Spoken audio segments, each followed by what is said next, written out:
I'm E.G. Marshall. You're just in time to join me for an adventure in suspense and terror. The most heart-stopping terror of all.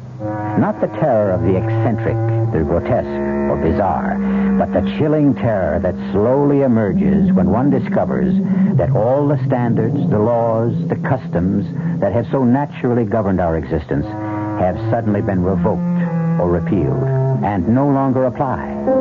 Gone are the familiar, the everyday usages which regulated life in a comfortable, predictable flow.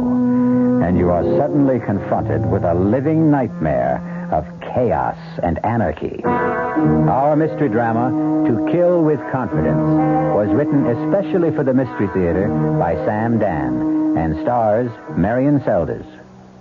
It is sponsored in part by Sign-Off, the Sinus Medicines, and Anheuser-Busch Incorporated, brewers of Budweiser.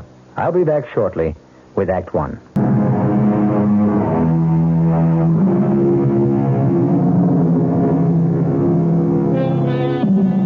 There are men who give more solid thought to the choosing of a car than to the selection of a wife. There are girls who will take more time and care in deciding on a fall outfit than in picking a husband. Who is to blame? A good deal of it can be placed on the shoulders of society, which somehow tries to imply that marriages are made in heaven. This being the case, why bother being too careful down here below? At any rate, let us consider this extremely attractive, newly married young couple driving along a superhighway near a Midwestern city. Why don't we get off the turnpike, darling? Is anything wrong? No, I just thought I'd like a change of scene. Okay, next exit. You're an angel. Well, it's getting on toward lunchtime, and I think this is the town where they have a place that serves the most fantastic sauerbraten. Really? Mm-hmm. A landmark. You know, one of those terribly authentic restaurants. Ruth, dear, you are in for a treat. Except for one thing. What's that? I happen to despise sauerbraten. Uh-oh, I'm sorry. Oh, don't be sorry, dearest. You and I, well, we'll never have days like this again. Days like what? Well, let's call them days of discovery. Days of getting to know each other. Days of finding out about each other. Such as, you don't like sauerbraten. What don't you like? Oh, I like everything. Even artichokes? Especially artichokes. You'll have absolutely no trouble feeding us. I think that's why I fell in love with you. You're so even-tempered. Oh, no, you don't know that for a fact. I may have been on my best behavior all this time. Well, I just can't picture you as anything but... Well, but what? Sweet. Calm. Nice. Well, I tried to keep my temper. I learned what it can mean to lose it. Oh, what happened? Now, that was a long time ago, darling. I found out what it can mean to lose your sense of balance and values, and, well, I plan to make amends for all that. Do you want to talk about it? No. And I'll tell you why. Oh, no, you don't have to explain. No, what I'll have to do is explain why I won't explain. Can you follow that? Sure. I have to put it all completely out of my mind. I have to go so far as to convince myself that it never even happened. I understand. And I may have one or two deep, dark secrets of my own. Well, keep them. That's what I dreamed about, to start a fresh, brand new, clean slate. Agreed? Agreed. Now, I'll tell you what let's do. Let's have sauerbraten anyhow. Oh, no. No, you have it. I'll order something simple like hamburger. Oh, no, not in this place. Why? Well, you won't enjoy lunch. The waiters are such frightful snobs if they sense you're not there for the specialty. Oh, it's that kind of a place. We don't have to have lunch there. We can stay on the turnpike. No. Look, here's the exit. Let's turn off. Well, you did have your heart set on... Uh-oh. What is it? Is something wrong? Well, the car, I think it's that mysterious vibration. Do you hear it? I don't know. Well, that funny noise. Oh, Leo, darling, to me these things sound funny all the time. Is it something serious? I hope not. Well, look, we have 1,000 miles still to go. We'd better have it checked. Yeah, that's a good idea. Oh, but in case it is serious, do we have enough cash? Well, that's no problem, darling. We'll stop off at the first station that honors a transnational credit card. But I thought the card's only good for gasoline. No, all repairs, too.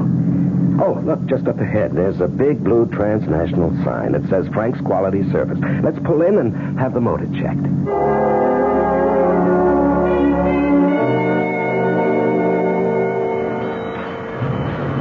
Well, are we in for some major surgery? It's a rocker arm. Oh, what does that mean? Well, it means more labor than anything else, and he's short-handed. In other words? In other words, it'll take some time, darling.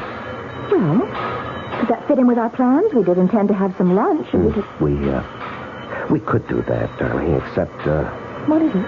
Well, you remember I told you what happened to me last time I needed emergency repairs? Well, that decided me. When you're having work done in a strange town, a place you don't know, you really should stick around, keep an eye on it. That's right, of course. Well, I know it'll be a bore for you. Well, I could shop. Could you? Your birthday's the day after tomorrow. I'd love an hour or so. I'll look for something and I'll be able to surprise you. Well, that's a great idea. Now, what's this fellow's name? Oh, yes, Frank. Say, Frank. Oh, yes, sir. Oh, Mr. Renard.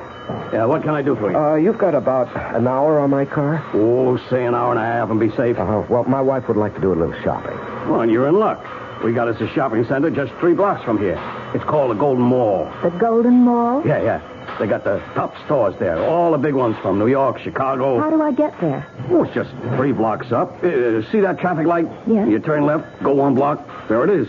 The Golden Mall. Well, thank you. She'll come back loaded with packages. You won't thank me.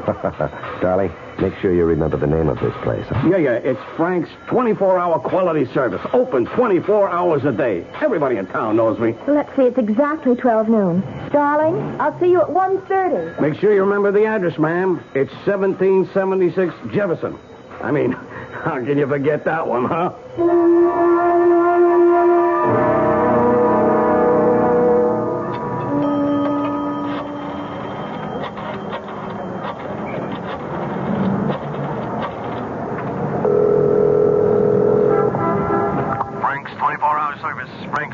Oh, is Mr. Renard there? He should be having his car fixed. Mr. Renard? Yeah. Oh, yeah, sure thing. Hold on, huh? Mr. Renard! Hello? Leo, darling. Oh, for a moment, What is it, darling? nothing, dear, nothing at all. Must have been something. Well, yes, I just, couldn't imagine who'd be calling me here. Is everything okay? No. Well, darling, what's wrong? I miss you, that's all. You realize we've been separated for almost 45 minutes? Oh. You miss me? Terribly. All right. I just called you up to keep the record clear. Will he be finished on schedule? Mm-hmm. Looks that way. About another half to 3/4 of an hour. All right, I'll be there 1:30 on the dot. I don't like these long separations. Neither do I. Goodbye, darling. Bye.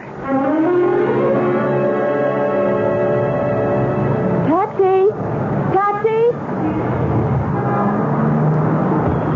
Where to, ma'am? 1776 Jefferson Boulevard. Okay. Heavy day in the stores, ma'am? Oh, no, I just bought a little present for my husband's birthday. Excuse me. Hey, let me call into the dispatcher. 37, headed south to Jefferson, 1700 block. 17... Just a minute. Why are we stopping? Where did you say you wanted to go on Jefferson Boulevard? 1776. That's a number you can't forget. Well, maybe you can't forget it, but you sure can get it mixed up. You don't want to go to 1776. Why? Because there ain't nothing on that 1700 block worth going to. Well, I distinctly remember Look, it. ma'am, I know this town. Well, give me a street, any street, I'll run it down. On 1700 block of Jefferson, you got the old foundry, and it's been deserted these past 18 years. And Frank's 24-hour quality service station. No more, you don't. How can you say that? Well, I can say that because Frank's been dead, let's see, it's 3 years now. Well, the sign says... Nobody ever bothered taking the sign down. It's too much trouble. That part of town, you can write it off. Well, I spoke to Frank this morning. No, lady, you didn't speak to Frank. Believe me. Nobody's spoken to Frank in 3 years. Well, maybe St. Peter. Although I don't think Frank would have caught up there. My husband is having his car fixed at Frank's right now. Yeah? So would you please take me to 1776 Jefferson Boulevard? But, ma'am... Now, shall I call a policeman or shall I hail another cab?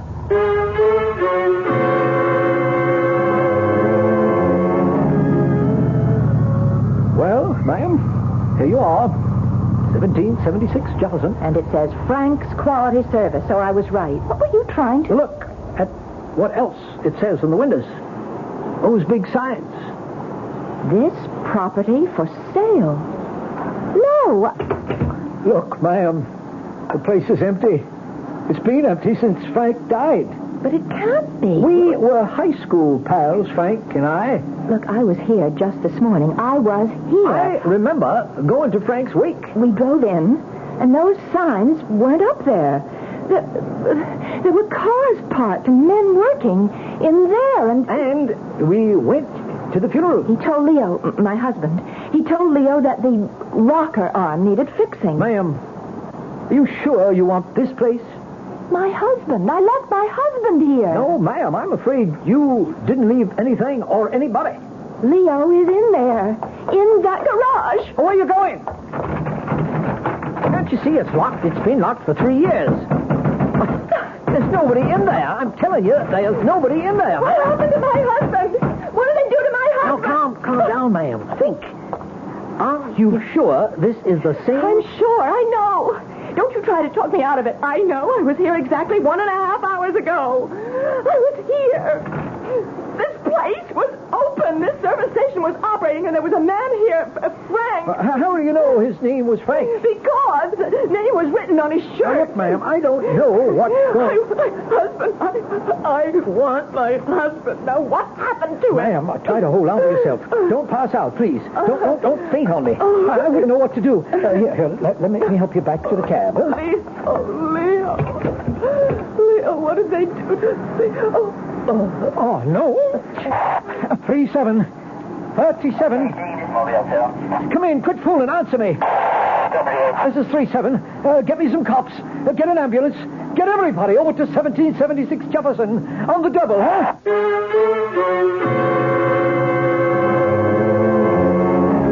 Well, how do you figure it? Frank's 24-hour quality service. Now you see it, now you don't. Nightmare? Illusion? Reality?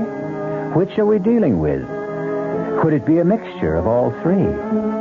I'll return with some answers, but also with some more questions when I return in just a few moments with Act 2.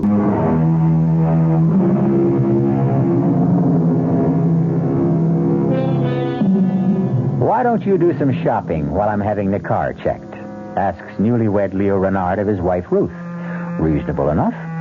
And so, when her shopping is finished, Ruth returns to discover that the car is gone. Leo has disappeared, and the service station has been closed these past 3 years. And you insist you actually were at that particular service station, Mrs. Renard? Doctor, I know you're trying to be helpful, but we aren't going to get anywhere. Why do you say that? Well, to begin with, we have a severe difference of opinion. But you... Please, let me finish. You think I'm crazy. That isn't true. Well, you have a medical term for it, I'm sure. Something to take the sharp, rough edge off it. But at this point, according to you, I'm not behaving normally. Now, does that state the case? Well, look at it rationally. Which, according to you, I'm not doing now. That service station has been closed for 3 years. The man who owned it and ran it has been dead all this time. Then how do you account for the fact that my husband and I were there this morning? Would you agree to submit to some tests, Mrs. Renard? I'll agree to anything at this point. I'll agree to anything that will convince you that I am as sane as you are. And once we establish that, and you start believing me, then perhaps we can find out what happened to Leo.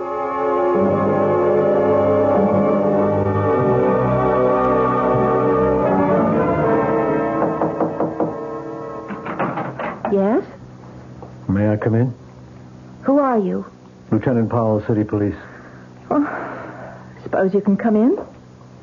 What do you want? I want to help you. Well, you won't help me by telling me I'm crazy. Why would I do that? Because that's all the others can think of. Well, to begin with, you don't look crazy. Well, thanks. Do you have any influence around here? A little. What do you need? What I need is to get out of this hospital. What you need is rest. What I need is my husband. I spoke to the doctors. What did the doctors say to you? You're suffering from shock. I'll buy that. You evidently can't face the fact that your husband has deserted you. No, that's off the mark. All right, tell me about it. Oh, I've already told it to 3 different police officers. Yeah, but I'm the one that counts. How long were you married? 2 weeks. Where? Is all this important? Everything's important. We were married in Reliance City. By whom? Well, what does that have By to... whom? The Justice of the Peace. His name? His name was Dunley. No, Dunleavy. Well, that's what the sign said. Emmett Dunleavy, J.P. How long did you know your husband? Well, it was one of those love-at-first sight things. But, of course, you being a cop, you wouldn't believe in that. Oh, but I do. It's the only way. Tell me about him. Well, he was in town on business. What was his business? Why is that your business? Why is that an unreasonable question? Because you don't know and you're ashamed to admit it. That's a lie. Instead of asking, maybe I better tell you a few things. You don't really know what he did for a living, if anything. But that's just... It's all right. You don't have to say anything. Let's talk about the money. The money? The money you gave him. How do you know? My dear Mrs. Renard, you are now a member of a certain unfortunate sisterhood. What are you insinuating about my husband? Now, let's stick to the facts. How much of your money does he have? It's not my money any longer. It isn't? No, when we married, we agreed to share everything. And how much did you share with him? Well, I had an inheritance from an aunt who died, and she left me Yes, she left you... $51,000. I see. I don't know what you think you see. We were going to invest it in the new business. What new business? He was interested in real estate, and I was a public stenographer at the hotel where he used to have dinner, and that's how we happened to meet. And we were going to go to Florida and get into a land development deal. $51,000. In cash? No, bonds. We put it in bonds. Negotiable bonds, no doubt. Well, we had to be able to raise cash in a hurry. Of course. Well, it just wasn't my money. He had close to $50,000 of his own. You know this for a fact? Well, that's what he said. Now, look, Mrs. Renard, I want to help you. I want to find him. Hopefully we can recover all, or at least some, of your money. Why do you insist that he ran out on me? I've told you what happened. You simply can't face the truth, can you? And you've created an hallucination about a garage. Don't you start behaving like a psychiatrist, too. Now, look, the sooner we get you to face reality, the sooner we can get you to think rationally and maybe give us some leads. Look, I told you. What we have to do is get rid of this service station delusion of yours. But it isn't a delusion. I spoke to the doctor. Lying around here in bed isn't doing you any good. I asked him if I could get you to work with me. Now, you can't remain here indefinitely. You're going to have to start some kind of new life for yourself. Are you saying that Leo is... I'm saying, one way or another, Leo is gone. No. Right now, I'll go talk to your doctor. Pick you up in about an hour. Is that all right? Wait, I want to thank you. Yes, well, maybe now you're beginning to face reality. Maybe. Maybe what? Oh, I don't know. I'm so... Sure. It's a bad spot to be in. You're really very kind. No, I'm not. It's just a technique. Don't let it fool you. Well, at least you've made me feel better. You ready to face it? I think so. Whatever it is, I guess I'm ready to face it.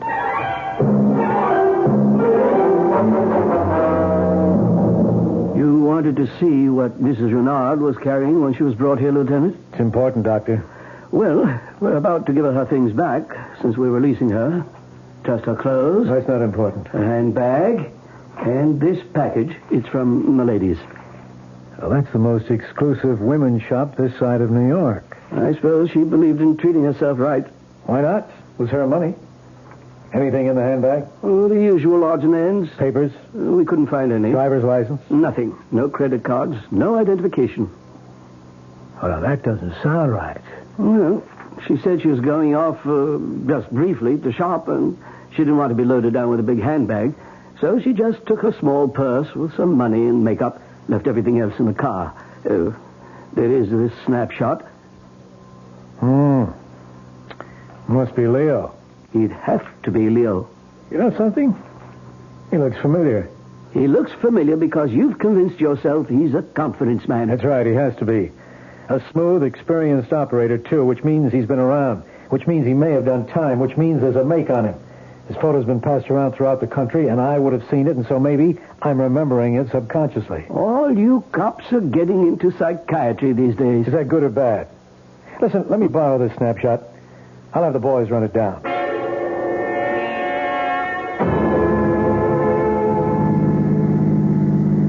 Yes, Lieutenant, I've decided. I've called a hotel. I'll take a place there, and when my money runs out, which will be pretty soon, I can find a job. I intend to stay here until... Until what? Until I find Leo or learn what happened to Leo. Now, you say you were married by a justice of the peace in Reliance City. That's right, and I'll never forget the man's name, Emmett Dunleavy. That's what the sign said in front of his house. Who recommended him? I mean, how did you know to go to him? Well, we got our license and we were driving along and we saw the sign. Who was driving? Leo. Go on. Well, that was it. We went inside and we were married. I don't think so. What do you mean you don't think so, Lieutenant? What would you know about it? All I'm saying, I don't think you were married. Now, just a minute. The ceremony was performed. We checked the city hall in Reliance City, and there's no record of your marriage. But there has to be. Ruth Olson to Leo Renard. No record of anyone named Renard getting married to anyone at all. What are you trying to do to me? And there's no justice of the peace named Emmett Dunleavy in Reliance City either. But that was his name. The sign distinctly said that his name... Look, I know it's hard to face so many disagreeable facts all at once, but there's no help for it. Oh, I know what you think. You think Leo is a confidence man who was out to swindle me. I'm going by what appear to be the facts in the case. I'm going by experience. Well, I wouldn't fight you except... Except that you love him. Well, love doesn't make you blind. It's just... Well, one fact I simply cannot account for. Yeah? No matter what anyone says, Leo and I stopped at that service station. No matter what anyone says, it was open for business. No matter what anyone says, there was a man named Frank, and he said he'd fix the car in an hour and a half, and that I'd have time to go shopping. Well, here we are. As you can see, closed, deserted. For rent sign on the window. Face it, Ruth, face it. But it was real. So real. Transnational gas pumps, okay? I called their office. They told me. Hasn't been a delivery here in 3 years since they canceled the franchise because the owner, Frank Walker, had died. But it was real. It was real. Now think, Ruth. What did happen? I just don't know. Oh, God, Lieutenant, am I losing my mind?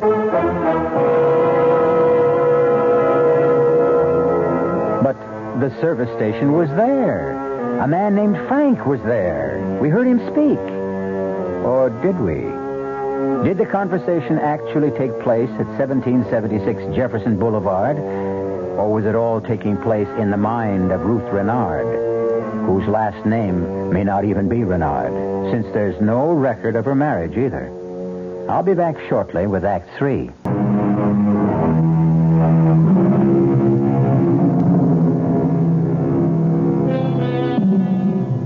She still insists she left her car there to be fixed under the watchful eye of her husband. The authorities insist that Leo ran out on her, or perhaps there never was a Leo, and she creates this fiction because she cannot accept reality. Well, what is reality? Well, come on. Let's take a look at the place. As you can see, Ruth, deserted. But as you can see, Lieutenant, it's spick and span. How clean this place looks. Does this have the appearance of a shop that's been closed for 3 years? Well, where's all the litter that would collect? Why aren't these windows grimy and dusty? I checked it out with the real estate people. They keep the place shaped up. After all, they are trying to get rid of the place, you know. I was inside this place yesterday. But there's a padlock on the door.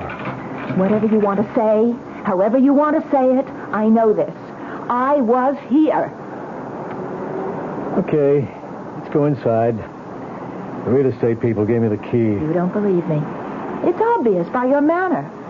Now, that's no good. It's bad for me to have an obvious manner. Sorry. I know you're trying to be nice. Well, I'm only trying to find some answers. Come on in. Well, does it look familiar? This only makes me more certain. I was here. I stood right here at this counter when Leo came out of the shop, which is right through that door, with Frank. Yeah? And told me what had to be done with the car. What you're saying is this visit only reinforces your conviction that you were here. Absolutely. Well, let's stay with that for a little while anyhow. How long were you gone? Exactly an hour and a half. I've already told. Yeah, I know. Are you sure? Positive. And what did you do? But I already... All right, never mind. I went to this Golden Mall. Yes, and? And I shopped. Buy anything? Well, I wasn't in too much of a mood for shopping. I missed Leo, and I was hungry. So I ran into a shop and I picked up a nightgown. That took an hour and a half? No, I wandered around. I looked in windows, had a cup of coffee, and I even called Leo. I was away from him for 3/4 of an hour, and I missed him so much I just had to call him. You called Leo here? Yes, here. Here. I don't see a phone here. Well, there must be. I phoned him. I spoke with him. How can you... Well, where's the phone? I don't know. Maybe it's in the office. The office? Well, maybe the man, Frank, has a private office, and that's where his phone Well, is. let's look around. Yeah, you're right. It's got a little cubbyhole here with a desk. Sure enough, a phone. Well, finally, have I said something you can believe? The phone's dead. No dial tone. I guess it isn't connected. I spoke on that phone to Leo. And the man, Frank, he answered it. Sure.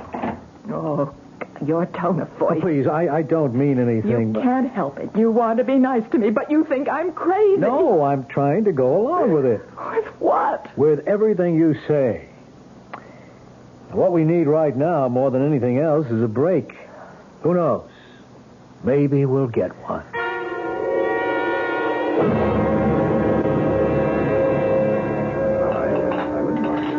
Kind of you to take me to dinner. It's a line of duty. I can even put it on my expense account. You said that you had an important development. I think we do. Well, can you tell me? We think we know who Leo is. What do you mean? You know who he is. His real name is Wallace. Leo Wallace. That's impossible. Better let me finish. But Listen.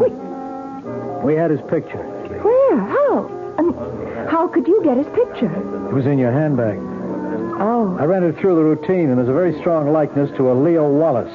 A very skillful confidence man. Oh. Now, Leo had turned in a very big score. He'd flim-flammed some old gent out of about $1.5 million. Well, I don't believe it. Maybe you'd better hear it first. He denied it. The jury voted against him. He got a minimum of 10 years, but there was an appeal. And just a few months ago, they found some irregularities in the trial, and he was freed. Oh.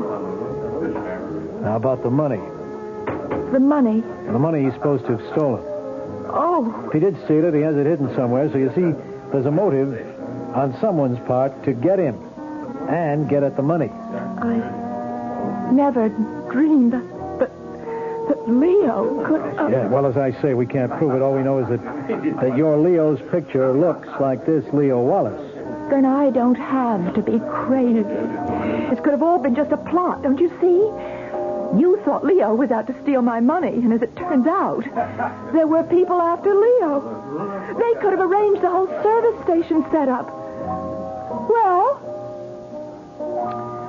Well, it's not impossible. Well, then can't you do something? How he could have arrived at this service station is something I'll get to later. The fact is, he did go there. Well, I tell you he did. We did. If only we can put him there, things would make sense. You wouldn't be crazy. We'd have a lead. Why pick Frank's service station? It isn't the first one you came to. It was the first transnational gas station, and that was his credit card. Are you Are you capable of being objective right now?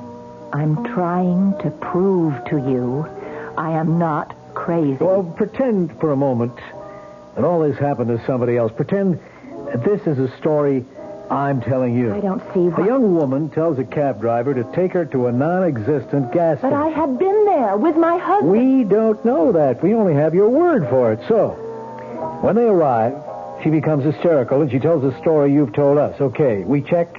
We find out there is no record of the girl's marriage.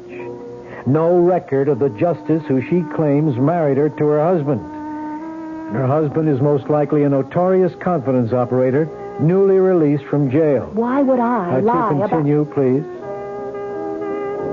And we know very little about the girl herself. She worked at the hotel in Reliance City as a public stenographer for only a month. There's no family. I lost my parents years ago. I'm an only child. I had one aunt who's dead.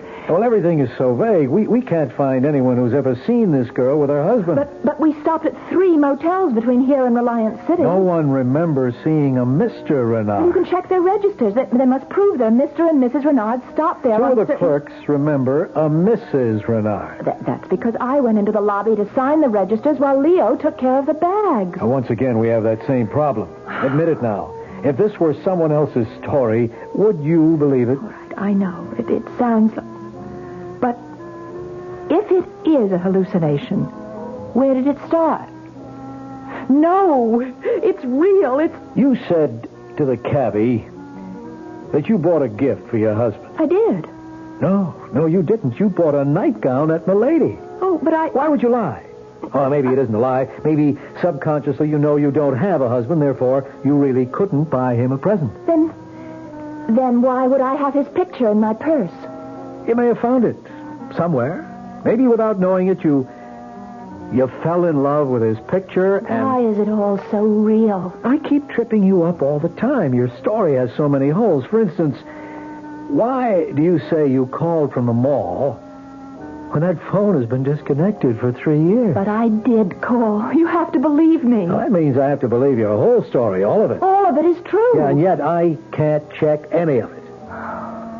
Wait a minute. There's one part I can check. And if you're telling me the truth about that one little part, then the whole story could make sense. What is that part? No, I don't want to get your hopes up. I'll see you at the hotel. Oh, but I'd like to know. No, there isn't very much I can do about it till the morning anyhow.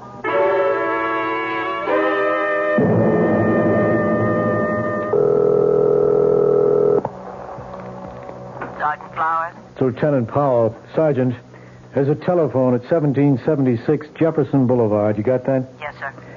It should have been disconnected for about 3 years. I want you to find out if it was temporarily restored to service recently. If so, by whom? Somebody had to pay a deposit. I want the name and address. Yes, sir. I want that information immediately.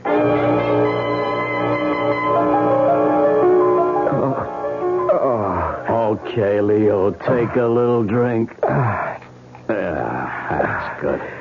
It'll make you feel better. There you are. Now, you gonna be sensible? You can drop dead. Leo, as long as you're willing to catch, I can pitch. Be reasonable. I don't want all the money. I don't care if you kill me. It can come to that. Now, look, the old guy's dead. You can't give it back to him anymore. He has a family. And every one of them a millionaire. Leo, why should the rich always get richer? I seen crooks like you go soft. Start to worry about right and wrong. Believe me, it don't last. It wears off. I'm only trying to save you from yourself. You punk, I should have recognized you at that gas station. Hey, wasn't it a great wig and a mustache? I look good in it, huh? Leo, back in the jailhouse, I protected you against all those dudes who wanted to shake the secret out of you. I saved your life. You promised me my peace. I'm entitled. I'm entitled. I'll kill you. Now, you punk. You're at the end of the line. You blew it. You blew it. You'll kill me for nothing, and this time they'll send you up for life. Never. You think I'm not going to kill you if you don't lead us to the door? That's wrong. I'll kill you. Go ahead, punk. Go ahead. Please, Leo, don't make me do it. Hit him one more time, punk, and I'll blow your head off. Hey, what? Keep your hands up high where I can see him. That's good. Bill, Eddie, hustle this one down to headquarters. You sucker. We could have been rich. We could have been rich. What do you get out of it this way? So, you're Leo. You all right? Yeah. Takes more than a punk like him. Hey, let me get you untied. I guess she was telling the truth all this time, huh? Can you stand? Yeah, I'm okay. You're quite a guy, Leo. I have to go to headquarters to book him. I'll need you, too.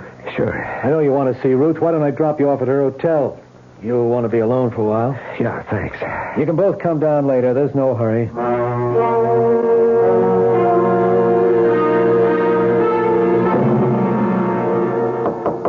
Just a minute. Leo. Oh, Leo, darling. Hello, Ruth. Leo, how did you... What made you... No, I don't want to talk. I just want to hold you. Leo. Oh, Leo, are you... Crazy? No. Oh. But I would be if I couldn't figure it out. Figure what out? That gas station, that was all a setup. Leo. How did they know I would stop right there, huh? What? How could they be sure somebody had to loosen a gasket just enough to make that noise? Somebody had to say, let's get off the highway at that particular exit. Somebody had to practically lead me by the hand right into the setup. Leo, why would I... $1.5 million. That's a big enough Leo, I love you. Oh, sure. How can you even think And that it's the right way to do it, too. I disappear. You become the poor, distraught, deserted wife. The mobsters figure you've been double-crossed, too. The heat's off you forever. Leo, how can I convince you? What can I say? It's a great plan, baby. Even the phone call, that little cubbyhole office. The only place in the station that isn't open to view from the street. The only place where it's safe to jump me. That's why you installed the phone. Get me out of sight, distract me. Leo, please. But the punk blew it. He gave his right name to the phone company, his correct address. So they were able to check him out. The punk wanted to save a $30 deposit. For $30. He blew his shot at $1.5 million. Leo, I swear He always to was you. a punk. And now for you, baby. Leo.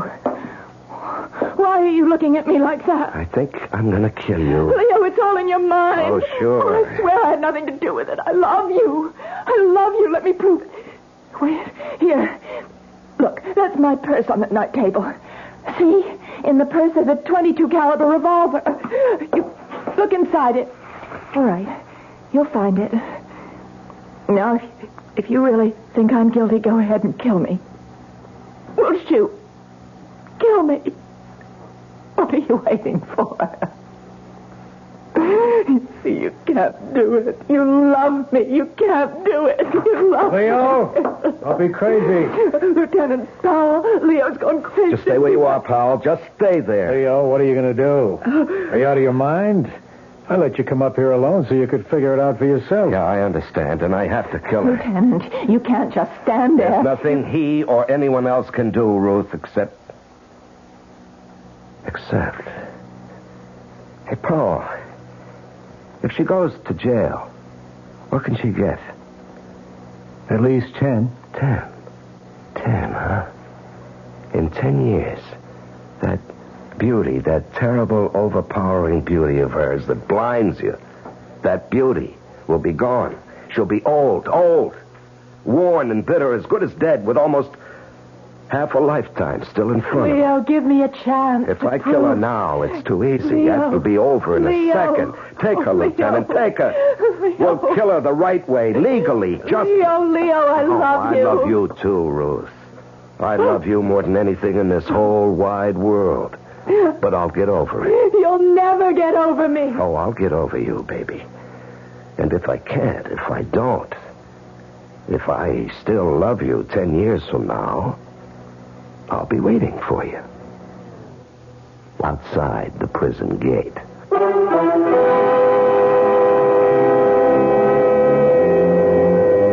Did Leo get over Ruth?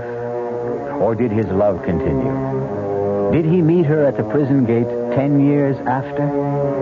We don't know. It hasn't been 10 years yet. What a story that would make. And we hope all of us will be around 10 years from now to hear it. I'll be back shortly. Our cast included Marion Seldes, George Petrie, Larry Haynes, and Gil Mack. The entire production was under the direction of Himan Brown. Radio Mystery Theater was sponsored in part by Buick Motor Division the Kellogg Company, makers of Kellogg's Special K cereal and new sugar-free Diet 7-Up. This is E.G. Marshall inviting you to return to our Mystery Theater for another adventure in the macabre. Until next time, pleasant dreams.